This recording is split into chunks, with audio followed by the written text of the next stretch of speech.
reality with the whole Facebook shift and everyone else that's kind of riding that metaverse wave. And so how is that going to influence us? I don't know. Maybe we're going to need to start filming things in 360-degree virtual reality so that can become part of that space. However, I don't believe that the human nature ever changes. And so telling a really good story that makes you smile, that makes you laugh, that most importantly is relevant to a problem that you have, I think that fundamental premise won't ever change. And so I see the future. I mean, frankly, the reason why we've been so successful in the past 5 years is because everyone is going online, everyone's going to social media to be entertained, to waste a little time. They're not going there to be sold, and you're no longer holding customers' attention captive between the two breaks of their favorite TV show. And so you have to earn their interest. And what we do is we basically trick you into watching a funny sketch comedy piece that halfway through you realize, oh, this is actually a commercial. But by the time we've hooked you and we've told you a problem that our product solves, you're like, oh, I actually do have that problem. And oh, that actually is a good solution. And oh, they're actually offering me a free trial or an irresistible offer. And so why wouldn't I click? That's the difference. That's the mind shift that we've had, is going from I own your attention to I have to earn your attention. Talking about attention, I mean, I'm probably like just about everybody else out there. I get on my Instagram feed and, of course, stories and that's where we're all looking at, right? We want to see the video. But how do you grab enough attention to stand out amongst the clutter? Because great question. I look at one, then all of a sudden on the next one and on to the next one, and then I forget what I saw 3 videos ago, although it might have meant something to me.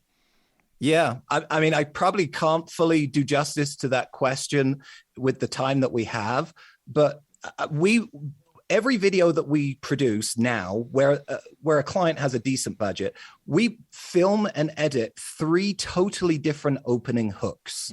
So the opening hook is the first 5 seconds of the video. That's all that matters. Because if you can't capture their attention in the first 5 seconds, it doesn't matter. You could have, $1 million spent on an amazing stunt, and you put that at the 10-second mark, nobody's going to see it. So we spend the most time, the most creative juice working out what are the 3 different ways that we can open this video and grab your attention. We obviously do that the first way. The easiest way is, people can't see this, but I'm holding up my iPhone. Everyone else is filming their videos on an iPhone. So the first thing you do to stand out is don't film your video on a phone. Hire a professional production crew that knows how to craft images that look different, but also have content in it that are curiosity piquers. So I actually did a LinkedIn vlog where I showed one particular case study. If you go to LinkedIn and look me up, Joseph Wilkens, you can watch it.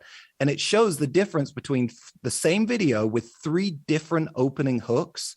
Version 1 returned a 1.9 return on ad spend. Version 2 returned a 2.7 return on ad spend. And version 3 returned a 4.1 return on ad spend, and consistently. So the difference between, almost doubling your money and quadrupling your money, it's worth spending the time to create different versions to ABC split test. And I'll say, after doing this for 20 years, I'm still not always right. Data is the only thing that will show. And so instead of, gambling on one version of your video, get really creative, spend the most amount of time and energy figuring out what images can I use to capture somebody's attention? And I say images because 80% of people have the sound off on your video. So you have to be visual.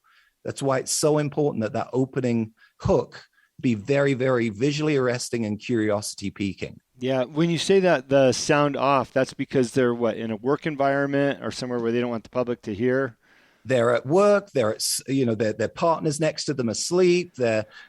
They just don't turn the sound on 80% of the time. Studies have found that time and again. So your job is to pique their interest so that they at least turn that sound on. But the hack is you've got to visually put the subtitles on the screen. Yeah. Don't let Facebook or YouTube auto do that, because they'll make a terrible hash of it. You got to get a graphic designer to put the right amount of words on, and also throw up graphics and, anything that will visually tell the story. Yeah. Let's help the amateurs for a minute. I mentioned I'm on Instagram a lot and people are doing their stories. So often you see that glazed face at the start of it, and then all of a sudden it becomes very animated. They forget about that half second or that 1 second in advance. Yep. That the recorder's on. What's some tips for people to make better home videos until they can get into something professional about like what you're doing? Well, again, what we do is very, very specific and very specialized, and we follow an 8-step formula. It's actually in my free ebook that anyone can download. You'll probably link to it in the show notes. But, for somebody at home that's, doesn't have much equipment, I mean, something as simple, you can't see this at home, but I'm putting my hand over the camera and then I'm pulling it back and I'm saying hi. I mean, just something that simple can be the difference. Or you could start out, with the camera on something else and then swish that camera onto you. Just anything that's different, that doesn't, follow the same flow as the next 100 videos that are going to be on a timeline. Yeah. Or get really creative, spend some time to figure out what is your story about that you're about to tell. What's a visual that kind of talks about that and is curiosity piquing? Or you can go the complete opposite and do something totally disconnected. The opening hook doesn't have to have anything to do with your message. It could, but it doesn't have to. The only point of it is to get somebody to stop and listen. So just get creative and test. I'll tell you what, every one of my videos is going to start with my kids. Anytime I post something up with my kids, I get thousands of views. If it's me, it's 100. So I'm gonna start with my kids and then pan around to me. Do kids still work in these bigger videos and these bigger productions, or what's trending in your world? Well, I mean, it's every client is different, right? And a lot of people say to me, well, what kind of a company is right for a funny sales video? My answer is always the same. Only companies that have humans as their customers. Right. Because it doesn't matter. B2B, B2C doesn't matter. You're talking H to H humans. But back to your question, we just finished a video 6 months ago for a laundry detergent that was talking about how, it's an eco-conscious laundry detergent that helps you save the planet. And so our story that we came up with was, let's have 2 kids be the hosts of this. And we, I could talk forever and ever about how important it is to cast the right actors for your videos, these kinds of videos, right? There's different kinds of videos. Sure, you should do a lot of home videos, but for this kind of, top of funnel, high level production that you're going to end up running ads to, you want to get really good actors that can deliver on the script that you've spent all that time and money writing. Mm-hmm. So we found these 2 just amazing kid actors, I think 5 and 7 they were.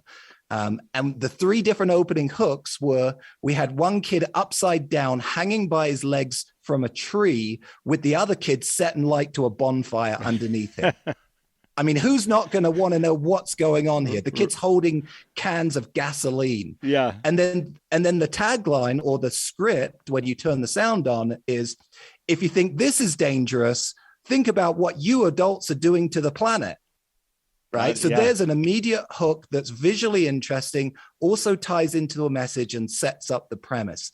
The second hook was these kids jumping off of the roof into a mountain full of garbage, all plastic. Mm-hmm. Right. So again, same line. And then the third one, they jumped out from behind a tree and there was like a picnic blanket full of the most disgusting looking junk food with artificial colors. And again, they're about to eat it. Well, if you think this is unhealthy, what are you guys, you grown-ups, doing to our planet? And we tested those 3 hooks against each other. But the rest of the video were these 2 kids. Basically, we tried to not do too much guilt tripping, but it was basically guilt tripping you to saying, what kind of a planet am I leaving to my kids? And what little change could I do to make it a better place? Yeah, I love it. So which one was the best one? Off the top of my head, I can't remember. And again, that's the funny thing is, you would think oh, that fire one clearly is the best one. I don't remember if it was. Yeah. Well, look, you've given some good advice for people at home, and if you're going to do your own videos, at some point, most companies grow up, and it's time Yeah. to look at a professional to do their work for them. At what point would you suggest they pick up the phone and call you guys to work on their stuff? Are you working with small companies or all just big companies? Well, first of all, I would say, we're not the only company that do this. Really, what you need is just to follow the steps that I outline in the ebook. Yes, we would love to talk to you, but we're a fairly small, we only take on a couple of projects at a time. We're kind of picky. But to your question, the kinds of companies that we take on are companies that genuinely have a great product that solves a genuinely good need. Mm-hmm. And so, it doesn't matter whether, again, you're, a B2B SaaS company or a B2C e-commerce brand selling a skin cream. It's just got to be different enough and some proven results that, yes, right now, we're doing these kinds of campaigns and they're kind of working, but we just need to add gasoline to the fire. Mm-hmm. That's when you need to hire, a company that has a track record of doing these kinds of videos. But really, we've had companies that have come to us. I can think of one just last year during COVID.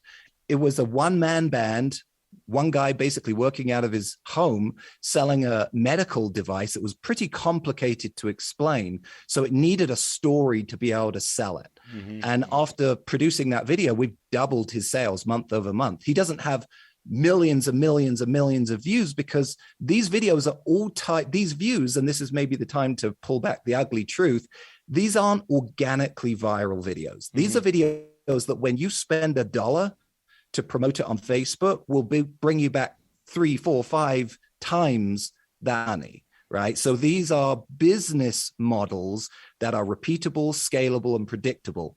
Whereas, making a video and just uploading it and praying that it goes viral, that's number one, that won't happen because all of the algorithms are smart enough to know they're trying to make money off of the platforms, but they're not paying to play. Right. So they'll kind of cripple you.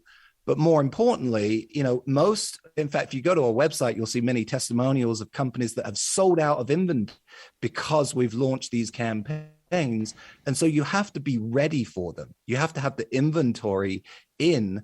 And so if you're not planning months in advance, this is a campaign that we're going to scale up to and be ready for, then, you won't be ready for the success it could bring. Joseph, not to assume where you're putting these videos out at, but obviously we realize TV is kind of dead. Where are you putting most of your videos? Is it social media? Is it YouTube?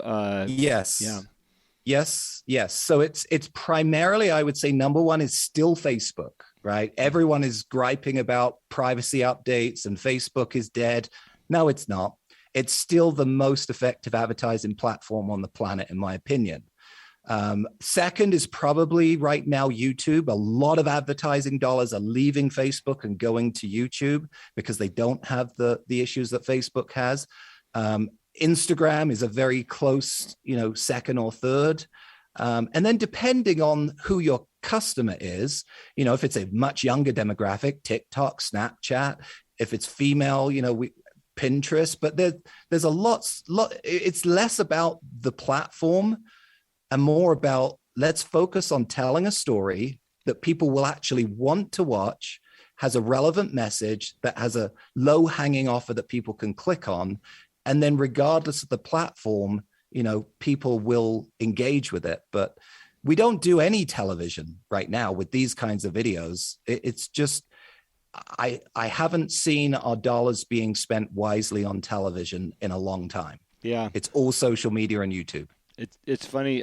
Just talked about commercials last night with my wife. We're watching Navy SEALs on Paramount, which is a subscription based online, and we have commercials on it. And literally, my habits are still the same. Commercial comes on, I get up, go get my drink, go get the popcorn, go to the bathroom. Like, okay, commercials are over. Show's back on. I missed all the commercials. We still do the same thing. Right. It's a sit back experience when you're watching TV. Whether you define TV as broadcast TV or Hulu, Netflix doesn't have commercials, but that's still a sit back experience. Mm-hmm. Facebook and YouTube, well, I guess it depends on what device you're watching, and you can target where your ads are run. But, you know, the sit forward experience is really where it's at, where people are engaging, people are really paying attention. There's no chance of them, you know, leaving the couch to go get the drink while the ad's playing. Yeah. Yeah.